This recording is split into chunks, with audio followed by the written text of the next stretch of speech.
कैसे हैं आप लोग। अब मैं फिजिक्स का वीडियो रेगुलर दे रहा हूँ और जल्द ही और भी विषय का जो है आप लोगों को सामग्री उपलब्ध कराऊंगा। आशा है कि आप कायदे से उनका अध्ययन करेंगे। और महत्वपूर्ण बात यह है कि आप वीडियो को रेगुलर देखिए ताकि पाठ्यक्रम का जो क्रम है आपका वो टूटे न।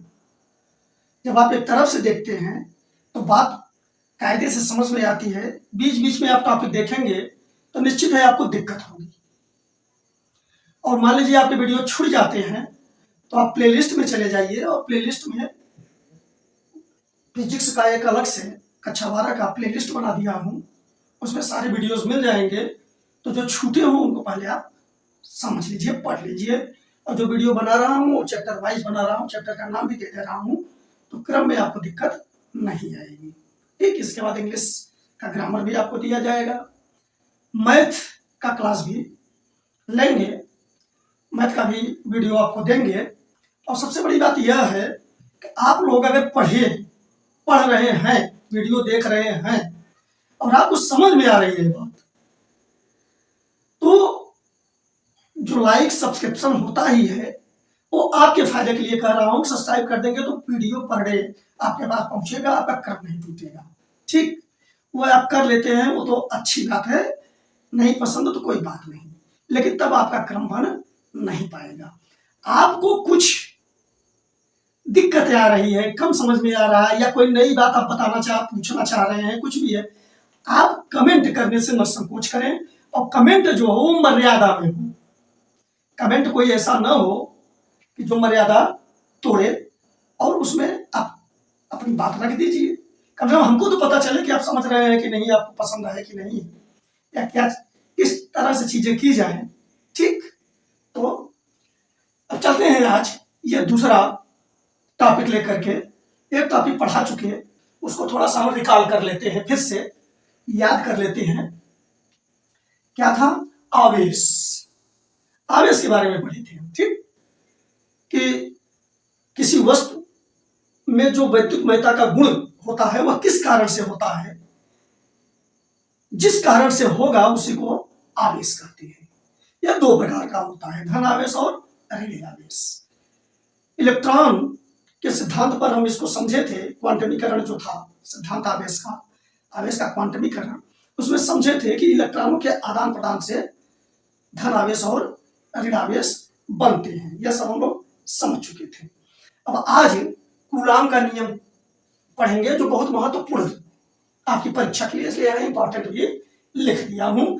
इस बार भी जब मैं गेस करके दे रहा था टॉपिक, तो उसमें कूलाम का नियम इंपॉर्टेंट में दिया था। ठीक, आइए अब देखते हैं अगला टॉपिक, कूलाम का नियम। कूलाम नाम के वैज्ञानिक ने यह नियम दिया था। कूलाम नाम का वैज्ञानिक है, इसीलिए इस नियम को कूलाम का नियम कह दिया गया। कूलाम ने क्या नियम दिया? देखिए बेटा, विज्ञान में यही तो मजेदार बात है, जो चीजें आप डेरिवेशन करके पाते हैं, व्युत्पत्ति करके पाते हैं, या किसी सिद्धांत के आधार पर कोई चीज प्राप्त करते हैं, वो तो बहुत सामान्य बात होती है। जब कोई नई चीज देनी होती है जिससे विज्ञान आगे गति करता है, वह महत्वपूर्ण होता है। इसीलिए कुछ गिने चुने वैज्ञानिकों को ही श्रेय दिया जाता है कि वो ये चीज दे दिया, इसलिए ये सारी चीजें आगे बढ़ गई। तो उसी तरह से कूलाम ने अपना नियम दिया। ये सब प्रयोग करके प्राप्त किए गए हैं। ठीक, तो उसने क्या नियम दिया, आप कायदे से समझिए इसको। उसने कहा कि अगर दो बिंदु आवेश हो, अब यहां ध्यान दीजिए कि हम बिंदु आवेश की चर्चा करेंगे। बिंदु आवेश का मतलब छोटा आवेश होगा, छोटी मात्रा में आवेश होगा। ठीक, और एक चीज और समझ लेते हैं कि यहां आप स्थैतिक विद्युत की पढ़ रहे हैं, स्थिर विद्युत की।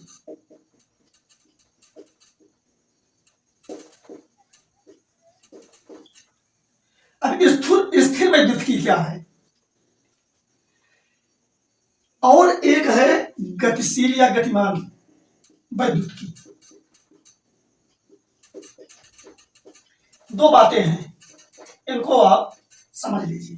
जब आवेश को रोक करके उनके द्वारा एक दूसरे पर लगाए गए आकर्षण बल, प्रतिकर्षण बल या वैद्युत क्षेत्र जो आगे पढ़ेंगे, इन सब का अध्ययन किया जाएगा। जब आवेश रुका रहेगा, स्थिर रहेगा, तो उसको हम कहेंगे स्थिर वैद्युतिकी। और जब यही आवेश स्थिर न होकर के चलना शुरू कर देता है, तब बहती है धारा, तब उसको क्या कहेंगे? Current electricity. करंट इलेक्ट्रिसिटी यानी गतिशील वैद्युतिकी। ठीक, अब करंट वैद्युतिकी का अभी हम टॉपिक नहीं पढ़ेंगे, अभी हमारा काफी लंबे समय तक टॉपिक स्थिर वैद्युतिकी का चलेगा। तब आपको समझना है कि जब भी स्थिर वैद्युतिकी का नाम लिया जाए तो आप उसका क्या अर्थ निकालेंगे? आप उसका यही अर्थ निकालेंगे कि हम वैद्युतिकी के उस शाखा का अध्ययन कर रहे हैं जिसमें आवेश स्थिर है, रुका हुआ है। बस इतनी बात आप समझेंगे। अब उसी का अध्ययन हम लोग कल भी किए थे इसी में, और स्थिर वैद्युतिकी भी लंबा चैप्टर चलेगा। अब एक उस टॉपिक के बाद अब कूलाम का नियम आता है। कूलाम ने कहा कि अगर कोई बिंदु आवेश है, दो बिंदु आवेश, ध्यान दीजिए, समान प्रकृति के आवेश परस्पर प्रतिकर्षित करते हैं और विपरीत प्रकृति के आवेश आकर्षित करते हैं, यानी प्लस प्लस हो जाएगा अगर, या एक दूसरे को प्रतिकर्षित करेगा। माइनस क्यू होगा तो एक दूसरे को प्रतिकर्षित करेगा, माने दूर हटाएगा। और अगर प्लस और माइनस मिल जाएगा, ठीक, प्लस नेगेटिव चार्ज और पॉजिटिव चार्ज वाले, तब ये एक दूसरे को आकर्षित करेंगे। इसलिए यहाँ इसको इस तरह से नहीं दिखा रहे हैं। अब देखिए, क्योंकि चित्र यही बनाया जाएगा। अब अगर, चलिए फिलहाल इसको हम प्लस माइनस करके आपको तीनों चित्र से क्लियर कर दे रहे हैं ताकि भ्रम ना रहे। अब अगर मान लीजिए प्लस Q1 या माइनस Q2 और माइनस Q2 दो आवेश हैं, बिंदु आवेश, जो r दूरी पर रखे गए हैं, इनके बीच की दूरी r है। ठीक, अब ये विपरीत आवेश है ना, ये एक दूसरे पर क्या करेंगे? आकर्षण बल लगाएंगे। माने यह Q1 जो है, यह Q1 आवेश जो है प्लस Q1 यह Q2 पर लगाएगा, और यह माइनस Q2 आवेश प्लस Q1 पर लगाएगा और अपनी ओर खींचेगा। मतलब यह कि माइनस Q2 वाला इसको अपनी ओर खींचेगा, इस तरफ एक बल इधर लगाएगा। इसको हम नाम देंगे बल F12। माने वन का अर्थ हो जाएगा आवेश एक पर, टू माने दूसरे द्वारा लगाया गया बल। ठीक, बल एक सदिश राशि है इसलिए वेक्टर दिखा दिए हैं इस पर। और यह इस पर जो लगाएगा बल वह इस तरफ लगाएगा, माने यह इसको अपनी ओर खींचेगा। तो यह बल Q2 पर लगेगा Q1 के द्वारा, माने इसे हम कहेंगे वेक्टर F। दूसरे पर बल लग रहा है एक के द्वारा, जिस पर बल लगे उसको पहले आप लिख दीजिए, फिर एक। इसको आप ये वेक्टर F 12 मत पढ़िए, 1 2, माने 1 पर लग रहा है 2 के द्वारा, और यहाँ 2 पर लग रहा है 1 के द्वारा। और ये जो बल लगेंगे ये बराबर होते हैं, माने F12 और F21 बराबर परिमाण के होंगे।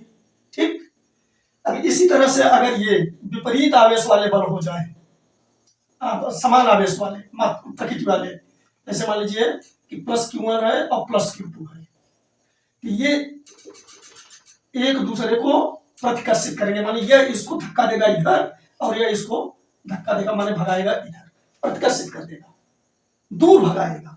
तो Q1 पर जो 2 द्वारा बल लगेगा, यानी यह हो जाएगा वेक्टर F Q12। ठीक, और यह इस पर 2 पर 1 के द्वारा बल लगेगा, इसको हम कह देंगे वेक्टर F21। अब ये परिमाण में समान होंगे दोनों बल। ठीक है, ये परिमाण में समान बल होंगे। इसी तरह से अब अगर ऋण आवेश पर आ जाए, अगर मान लीजिए कि दोनों ऋण ऋण हो जाए, दोनों आवेश ऋण हो जाए, ये भी तो समान प्रकृति के हैं, माइनस Q1 और माइनस Q2। अगर समान प्रकृति वाले जो आवेश होते हैं और एक दूसरे को प्रतिकर्षित करेंगे। फिर यह वेक्टर F1 पर 2 लग रहा है, माने 1 2, और वेक्टर F अब 2 पर 1 लग रहा है, वेक्टर F21। ठीक, आशा है इस बात को आप समझ गए। अब कूलाम क्या कहता है, नियम पर चलते हैं। परीक्षा में आप एक चित्र बना देंगे, पर्याप्त हो जाएगा, ये आपके समझने के लिए है। ठीक, आप अच्छी तरह समझ सकें कि कहा क्या जा रहा है।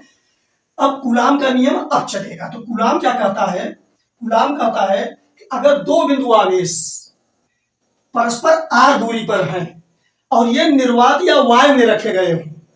बेटा परिभाषा पढ़ोगे तो अक्सर यही शब्द प्रयुक्त होगा कि निर्वात या वायु में हो, निर्वात या वायु में हो। तो जो वैद्युतिकी होती है माने विद्युत क्षेत्र, वह जो निर्वात में होती है वही लगभग वायु में भी होती है। यानी माध्यम जो है, जिस माध्यम में वो रखे गए हैं आवेश, जैसे यहाँ वायु है, यहाँ रखा गया है तो बीच में माध्यम वायु है।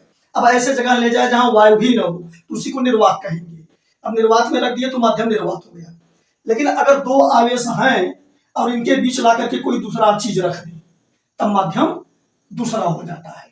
तब वहां यह नियम नहीं लागू होगा, वहां कुछ अंतर आ जाता है, वो आगे बताऊंगा।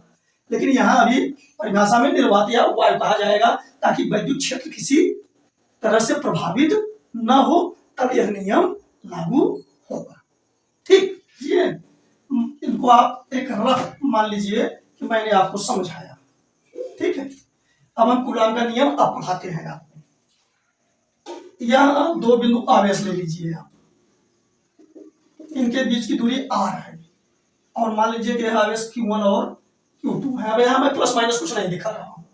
अब ये दूसरे एक दूसरे को आकर्षित भी कर सकते हैं और प्रतिकर्षित। अगर धन धन होंगे तो प्रतिकर्षित करेंगे, ऋण ऋण होंगे तो प्रतिकर्षित करेंगे और धन ऋण होंगे तो आकर्षित करेंगे। कूलाम का नियम यह है कि अगर दो बिंदु आवेश निर्वात या वायु में परस्पर r दूरी पर रखे गए हैं तो उन पर लगने वाला आकर्षण या प्रतिकर्षण बल, ध्यान देना है, आकर्षण या प्रतिकर्षण बल जो भी लग रहा हो वह इन दोनों आवेशों के परिमाण के गुणनफल के अनुक्रमानुपाती होता है। माने जो आवेश Q1 और Q2 हैं इनके गुणनफल के अनुक्रमानुपाती होगा। इसका क्या मतलब हुआ कि आकर्षण या प्रतिकर्षण बल जो भी लगेगा यह प्रोपोर्शनल होगा इन दोनों के परिमाण के गुणनफल के। आवेशों का गुणा नहीं होता बेटा, इसीलिए हम क्या शब्द प्रयोग कर रहे हैं कि आवेश का परिमाण यानी उसका मान कितना है। ठीक, तो Q1 Q2 का जो परिमाण होगा उसके गुणनफल के अनुक्रमानुपाती, यह अनुक्रमानुपाती का चिन्ह है यानी प्रोपोर्शनल या प्रोपोर्शनल Q1 Q2। फिर दूसरी बात है कि उनके बीच की दूरी का जो वर्ग होगा उसके व्युत्क्रमानुपाती। अब बीच की दूरी हमने क्या माना है r। ठीक, अब r माना है तो r का वर्ग क्या होगा r स्क्वायर और उसके व्युत्क्रमानुपाती। तो व्युत्क्रमानुपात में क्या करते हैं उसको एक बटे करके लिख देते हैं। अब यह इसके प्रोपोर्शनल होगा या प्रोपोर्शनल 1/r स्क्वायर। यह कूलाम ने नियम दिया है, इसमें बहस करने की बात नहीं है, इसको जानने की बात है। ठीक, और ये जो बल लगेंगे ये परस्पर होंगे। परस्पर का क्या मतलब हुआ कि Q1 Q2 पर लगाएगा और Q2 Q1 पर, जैसे यहां हमने समझाया परस्पर होंगे और समान होंगे। समान का क्या मतलब हुआ कि Q1 जितना बल Q2 पर लगाएगा उतना ही बल Q2 Q1 पर लगाएगा, चाहे वह बल आकर्षण का हो चाहे वह बल प्रतिकर्षण का हो। ठीक, ऐसा है, समझ रहे हैं आप इस बात को। अब Q1 और Q2 का जो बल लगेगा आकर्षण और प्रतिकर्षण का वह इन दोनों को मिलाने वाली रेखा, देखिए यहां मैं मिला दिया हूं, इन अब मिलाया जो जाता है ना ये मान करके इनके मध्य के, देखिए मध्य वाले बिंदु के सीधे। अब ऐसा नहीं है कि यहां से मिला दिया जाए। अब मिलाने वाली रेखा के ये जो बल लगेगा आकर्षण और प्रतिकर्षण बल, यह दोनों आवेशों को मिलाने वाली रेखा के अनुदिश लगेगा। अर्थात मतलब ऐसे समझिए आप, यहाँ दो आवेश हैं, यह मिलाने वाली रेखा है तो इसी पर जो बल लगेगा बल लगेगा ऐसे ऐसे लगेगा, और नहीं तो अगर प्रतिकर्षण बल है तो ऐसे लगेगा, लेकिन इसी रेखा पर लगेगा। ऐसा नहीं है कि दो आवेश हैं यह है ऐसे लगा देना, ये कहीं बल इस पर ऐसे लगा देना, जब भी लगाएगा तो इसी की दिशा में लगाएगा उनको मिलाने वाली रेखा के, चाहे वह प्रतिकर्षण का हो चाहे आकर्षण का हो। ठीक, आशा है इस बात को आप समझ रहे हैं। अब इसको मिला करके आप एक कर लीजिए, बस कूलाम का नियम खत्म। अब इसके बाद अब उसमें आगे बताते हैं। अब कूलाम के नियम को सीधे सीधे बोल रहे हैं कि निर्वात या वायु में रखे दो बिंदु आवेशों के बीच लगने वाला आकर्षण या प्रतिकर्षण बल दोनों आवेशों को मिलाने वाली रेखा के अनुदिश तथा परस्पर समान होते हैं और वे बल दोनों आवेशों के परिमाण के गुणनफल के अनुक्रमानुपाती और उनके बीच की दूरी के वर्ग के व्युत्क्रमानुपाती होता है। अब ध्यान दीजिए, F प्रोपोर्शनल Q1 Q2 और F प्रोपोर्शनल 1/r² माने Q1 और Q2 के गुणनफल के अनुक्रमानुपाती और जो बीच की दूरी है उसके वर्ग के व्युत्क्रमानुपाती। अब इसी चीज को एक में अगर मिला दें अनुक्रमानुपाती को, तो यह बन जाएगा, दोनों को एक में मिलाने पर यह प्रोपोर्शनल Q1 Q2 और यह बटा r², ऐसे बन जाएगा। दोनों संबंधों को एक में मिला देंगे। ठीक, अब यहां प्रोपोर्शनल का मतलब क्या हुआ कि इसके अनुक्रमानुपाती है, माने यहां कोई अनुक्रमानुपाती नियतांक होगा। अब अनुक्रमानुपाती नियतांक देखिए, फिजिक्स में आप बहुत पढ़ेंगे अनुक्रमानुपाती नियतांक। ठीक, उसको आपको समझा दे रहा हूं, पता नहीं अभी तक आप समझते हैं या नहीं। जैसे देखिए, कोई चीज जैसे 2 है और यहाँ 6 है, इनके बीच एक संबंध है। क्या संबंध है कि यह 2 का 3 गुना है। अब वही जो 3 आएगा वही अनुक्रमानुपाती नियतांक है। अब मान लीजिए कि कोई चीज 2 होने पर दूसरी चीज 6 हो जाती है, तो इनके बीच अनुक्रमानुपाती नियतांक 3 होगा। ठीक, यानी अगर यह 4 बनेगा तो यह अपने आप 12 हो जाएगा, क्योंकि वही 3 अनुक्रमानुपाती नियतांक चलेगा। तो कोई इनके बीच ऐसा होता है, जैसे 3 का यहां गुणा करके बताया कि वही अनुक्रमानुपाती नियतांक है, तो यहां भी कुछ ऐसा होगा कि अगर उसका गुणा कर दें तो यह पूरा f के बराबर हो जाएगा। तो उसको f बराबर k Q1 Q2/r²। अब घबराया या नहीं, आपको बता दिया था ना, नोट्स जो है वह टेलीग्राम चैनल पर डाल दिया जाएगा। वह टेलीग्राम चैनल भी इसी विद्या वॉरियर्स नाम से बनाया गया है। आप अगर जो वीडियो देख रहे हैं उसके डिस्क्रिप्शन बॉक्स में जाइए, वहां लिंक है, लिंक ओपन करिए, टेलीग्राम ग्रुप पे आप पहुंच जाएंगे, उसे ज्वाइन करिए और उसमें रोज पढ़ने वाले पीडीएफ से आप नोट्स अपना बनाते रहिए। अब यह बराबर के Q1 Q2/r², यही है कूलाम का नियम। अब प्रयोग द्वारा वैज्ञानिकों ने यह पाया कि इस के का जो मान होगा, ये तो केवल संकेत में ऐसे रख दिए, के का जो मान होगा तो बताया 1/4πε0। यहाँ इस चिन्ह पर ध्यान दीजिए, इसको एप्सिलॉन या एप्साइलन दोनों पढ़ते हैं, आप भ्रमित ना हो। कोई एप्साइलन का है, कोई एप्सिलॉन का है, कोई दिक्कत नहीं है। और नाट का मतलब होता है 0। अब कोई एप्सिलॉन 0 भी कह दे रहा है तो कोई दिक्कत नहीं। ठीक, आप उससे हड़बड़ाइए ना। अब मैं इसको एप्सिलॉन कहता हूं, मैं एप्साइलन नहीं कहता, लंबा पड़ जाता है कहानी। तो के प्रोपोर्शनल 1/4πε0, यह के का मान होता है। और इसका मान निकाला गया है और निकाला गया है 9 × 10⁹ अब इसका मात्रक जो निकाला गया है वह न्यूटन मीटर स्क्वायर प्रति कूलम स्क्वायर, यह मात्रक है। एन का मतलब न्यूटन समझिए, एम का मतलब मीटर और सी का मतलब कूलम। ठीक, यह इसका मात्रक है और यह मान है। यह मान आपको रख लेना चाहिए, 1/4πε0 का मान 9 × 10⁹। ठीक, अब यहां हम थोड़ा सा आपको बता दें कि इसका मात्रक कैसे आया। आपको दिक्कत होती है मात्रक रटने में।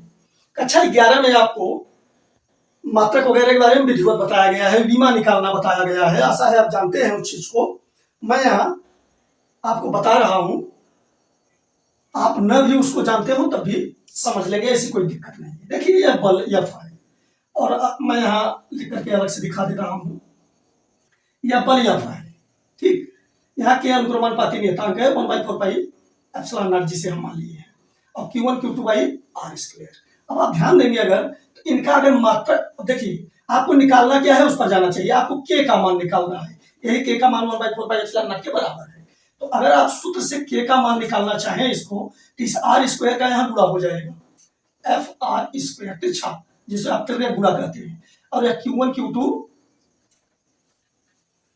ये ऊपर है तो यहाँ बटे में हो जाएगा, के बराबर इतना हो जाएगा। अब आप मात्रक निकाल लीजिए। अब के का अगर हम मात्रक निकालें तो कैसे निकालेंगे। अब इन राशियों का जो मात्रक होगा, जो जहां है उसी तरह से मात्रक रख दीजिए। जैसे F, ये आपका मात्रक हम जानते हैं न्यूटन होता है, हमारे बल का मात्रक न्यूटन। आर मतलब दूरी, दूरी का मात्रक मीटर होता है, और स्क्वायर है, इसका मतलब हो गया न्यूटन मीटर स्क्वायर। ठीक, और बटे Q1 Q2 है, आवेश का मात्रक कूलाम। अब यह कूलाम यहां आप करना चाहें तो कूलाम गुणे कूलाम है, तो यह बन जाएगा कूलाम स्क्वायर। इसी तरह से मात्रक निकलता है। अब इसी को हमने यहाँ अंग्रेजी के अक्षरों में बता दिया कि न्यूटन का मतलब m, metre m square, metre square m square बटे सी स्क्वायर यानी कूलाम स्क्वायर। इस तरह से निकाल दिया था। ठीक, अब यहाँ एक चीज और समझ लेते हैं, एप्सिलॉन नॉट। एप्सिलॉन नॉट क्या है? एप्सिलॉन नॉट दरअसल निर्वात की विद्युतशीलता है, और यहाँ 1/4 एप्सिलॉन नॉट के रूप में जो लाया गया है, देखिए इसे हम चाहते तो 9 × 10⁹ के रूप में भी आपको बता देते, या वैज्ञानिक जो है वो 9 × 10⁹ के रूप में ही बता करके आगे बढ़ जाते, लेकिन दरअसल इसका बहुत व्यापक उपयोग है 1/4 एप्सिलॉन नॉट का विद्युत की। एक व्यवस्थित सरल अध्ययन किया जा सके, इसलिए वैज्ञानिकों ने इस तरह के संकेत ले लिए हैं ताकि सूत्र वगैरह बनाने में कोई दिक्कत न आए। इनका प्रयोग आगे भी बहुत किया जाएगा, इसलिए इनको ले लिया जाता है। ठीक, अब एप्सिलॉन नॉट का जो मान होता है वह 8.85 गुणे, अब यहां देखिए 10⁻⁻12, इसको भी आप रख लेंगे। अब मात्रक कहें तो क्या लिखेंगे? देखिए फिजिक्स में आप सबसे ज्यादा मात्रक से घबराएंगे। जो सरल राशियां हैं जिनका आप मात्रक रटे हैं वो तो बड़े आसानी से आप लिख लेते हैं। तो हो सकता है कि सोचते होंगे सर जी कैसी बात कर रहे हैं, हमको तो मात्रक याद है, होंगे तो 4 याद, लेकिन जब ऐसी राशियां आने लगेंगी तब आप दिक्कत में फंस जाएंगे। इसलिए कम से कम निकालना भी जानते रहिए कि आया कहां से। अब देखिए एप्सिलॉन नॉट का अगर आपको मात्रक निकालना है तो इसी सूत्र से ही लेंगे, जो भी मात्रक निकलते हैं सूत्र से ही निकलते हैं। इसी सूत्र में k की जगह 1/4 एप्सिलॉन नॉट लिख दे रहा हूं। ठीक, अब बराबर FR² Q1 Q2। ठीक, अब अगर आप एप्सिलॉन नॉट का मान निकालना चाहें तो आपको एप्सिलॉन नॉट इस साइड में ले जाकर के इसको इस साइड में लाना पड़ेगा, यानी एप्सिलॉन नॉट बन जाएगा एप्सिलॉन नॉट बराबर, एप्सिलॉन नॉट उधर जाएगा तो Q1 Q2 ऊपर चला आएगा, Q1 Q2 बाई FR² नीचे आ जाएगा, और यह 4π यही रहेगा। तो 4π नियतांक है, इसकी कोई बीमा नहीं होती। अब Q1 Q2 की एक बीमा लेंगे, एक FR² की, तो Q1 Q2 का कूलाम स्क्वायर, FR² का न्यूटन मीटर स्क्वायर, माने यही बीमा जस्ट पलट जाएगी, माने कूलाम स्क्वायर पर न्यूटन मीटर स्क्वायर, यह मात्रक बन जाएगा। बहुत आसान चीजें हैं।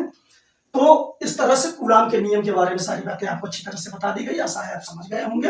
अब देखिए बेटा, कूलाम के नियम का अगर न्यूमेरिकल पढ़ाना चाहें तो वीडियो बहुत लंबा हो जाता है, और लंबा वीडियो अब आप देखने में उब भी जाते हैं, तो आप इस नियम को कायदे से तैयार रखिए। न्यूमेरिकल का अलग से वीडियो डाल देंगे, ठीक है, क्योंकि अगर इसमें डालेंगे तो 1-2 डालेंगे, लेकिन अलग से आपकी प्रश्न जब आपको हल करवाएंगे तो काफी प्रश्न उसमें शामिल हो जाएंगे हर प्रकार के। ठीक है।